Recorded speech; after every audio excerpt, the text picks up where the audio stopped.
ओम शांति शांति शांति।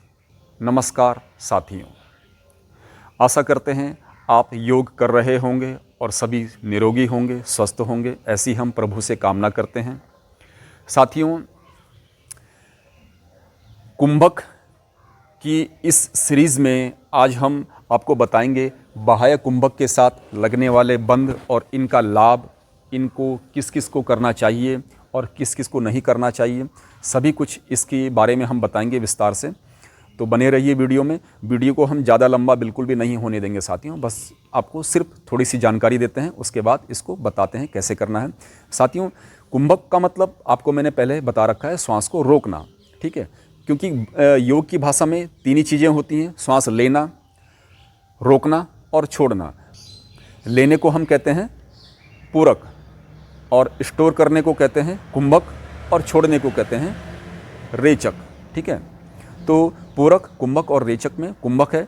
तो आज हम बाह्य कुंभक यानी कि जब हम श्वास को बाहर छोड़ करके बाहर ही कुछ देर के लिए रख लेते हैं। जब हम श्वास पूरी तरीके से पहले बाहर छोड़ेंगे और इसे कुछ देर के लिए बाहर ही रोक देते हैं, अंदर नहीं लेना है, बाहर ही रोक देता है, इसे हम बाह्य कुंभक कहते हैं।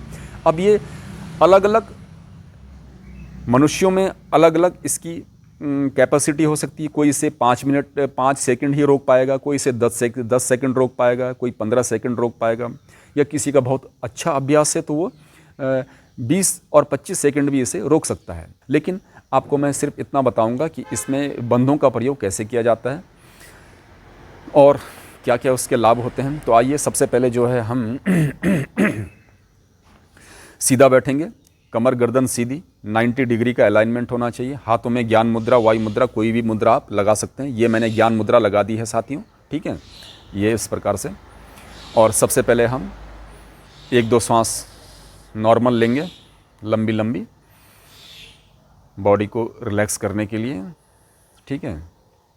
साथियों, एक चीज़ और बता देता हूँ, जब हम श्वास को बाहर की ओर छोड़ेंगे तो हमें बंद सबसे पहले कौन सा लगाना है और उसके बाद कौन सा लगाना है, और जब हम बंदों को हटाएंगे, छोड़ेंगे, तो सबसे पहले किसको हटाना है और फिर बाद में किसको हटाना है, इसको थोड़ा सा ध्यान से समझिए। यही इसका मेन जो है गूढ़ रहस्य है, मेन टॉपिक यही है। तो आइए, सबसे पहले श्वास को बाहर छोड़ेंगे झटके से। ये हम सबसे पहले लगाएंगे जालंधर बंद, थोड़ी को कंठकूप में, थोरेसिक लॉक इसे कहते हैं। उसके बाद साथियों लगेगा उड़ियान बंद। उड़ियान बंद देखिए साथियों, पेट में देखिए किस प्रकार से लगाया जाता है। आपको अपनी नाभि को पीठ पे चिपकाना है, यानी कि नाभि को जितना पीछे हो सके पीछे लेकर जाना होता है, ठीक है। और जालंधर बंद, उड़ियान बंद इसे कहते हैं, उड़ियान बंद, ठीक है। इस पर भी मैंने वीडियो बना रखा है, आप चाहे तो देख सकते हैं उड़ियान बंद क्या होता है, ठीक है।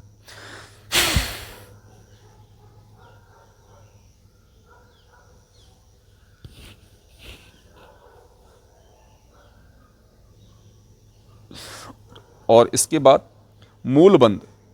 मूल बंद यानी कि अपने गुदा द्वार से 2 उंगली पीछे आगे की ओर, गुदा द्वार जो है हमारा, मल द्वार जो है, उससे 2 उंगली आगे की ओर जो स्थान होता है उसे अंदर की ओर सिकोड़ लेना होता है, यानी कि ऊपर की ओर खींच लेना होता है। और इसे छोड़ें सिकोड़ें, छोड़ें सिकोड़ें नहीं, बस एक बार थोड़ा सा थोड़ी देर के लिए इसे सिकोड़ कर ही ऊपर की ओर रख लीजिए, ठीक है। तो तीनों बंद एक साथ लगते हैं, जालंधर बंद, उड़ियान बंद और मूल बंद, ठीक है।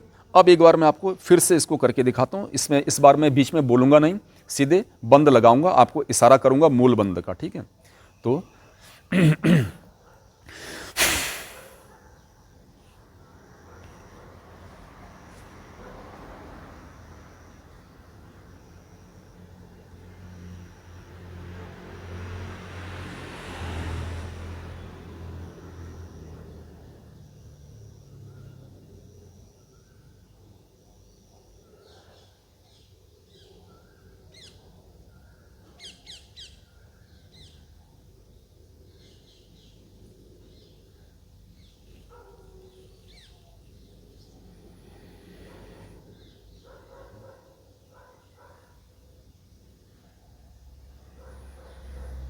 तो देखिए साथियों, जब मैंने बंदों को हटाया तो सबसे पहले मूल बंद को हटाया, उसके बाद उड़ियान बंद को हटाया और फिर जालंधर बंद को हटाया।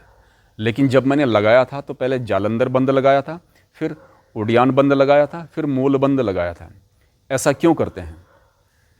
इसके पीछे बहुत बड़ा एक गणित है या साइंस आप कहें।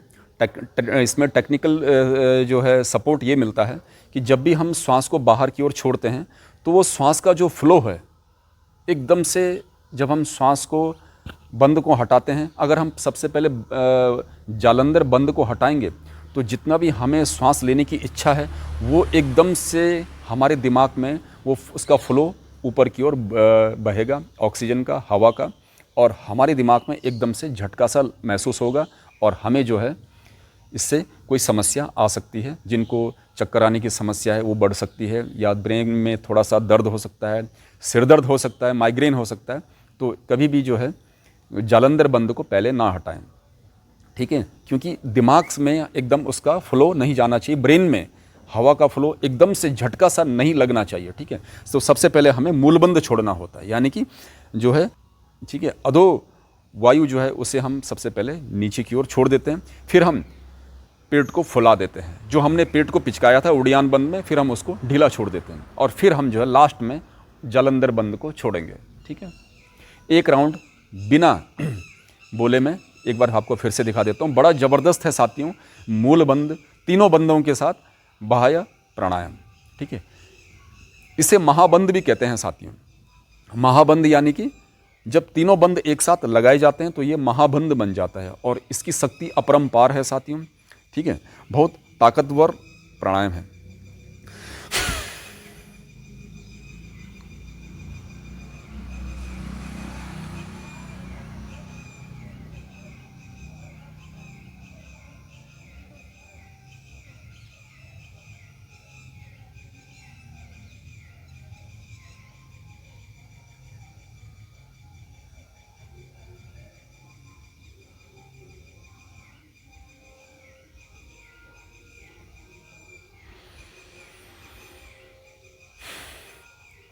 थोड़ा सा इसमें बड़ा इंपॉर्टेंट एक चीज़ और बताता हूँ।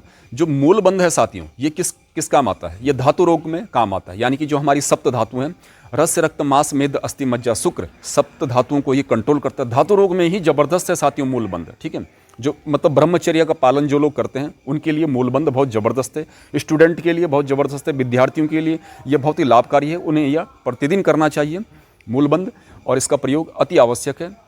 जिनका मन चंचल चल बेचल सा रहता है उनके लिए मूल बंद बहुत ज़रूरी है। उड़ियान बंद किस काम आता है? उड़ियान बंद इसलिए है कि पेट में जितने भी हमारे रोग हैं, पेट में जितने भी प्रमुख अंग हैं, जो कीमती अंग हैं, आपका जो है किडनी है, लीवर है, ठीक है, हार्ट है, पेनक्रियाज है, प्लीहा है, और आपका जितने भी इंटेस्टाइन है, और ये सब चीज़ें, इनमें उड़ियान बंद बहुत ही ज़बरदस्त बंद है साथियों। इसके अलावा हमें जो है मूल बंद, जो साथियों मूल बंद होता है, ये हमारे प्रोस्टेट है, इसको भी जो है रेगुलेट करता है। स्त्री पुरुष जितने भी हमें जो गुप्त रोग हैं, ठीक है, उनको भी जो है मूल बंद काफ़ी हद तक जो है सॉल्व करने में सहायक है साथियों। इसलिए हमें इसे सभी लोगों को करना चाहिए, ठीक है। बाह्य प्राणायाम वो लोग ना करें जिनको बीपी है, शुगर है, या जो हार्ट से जुड़ी हुई कोई समस्या है, उन्हें श्वास को रोकना नहीं चाहिए होता है, ठीक है। बस उनको आपने ध्यान रखना है। बाकी ये हर्निया वालों के लिए भी लाभकारी है, और एसिडिटी में भी ये बहुत ज़बरदस्त है। कब्ज जिनको रहता है उसके लिए भी यह ज़बरदस्त है। उड़ियान बंद, मूल बंद, ये सब चीज़ें तो आप इसको करें, दिनचर्या में उतारें।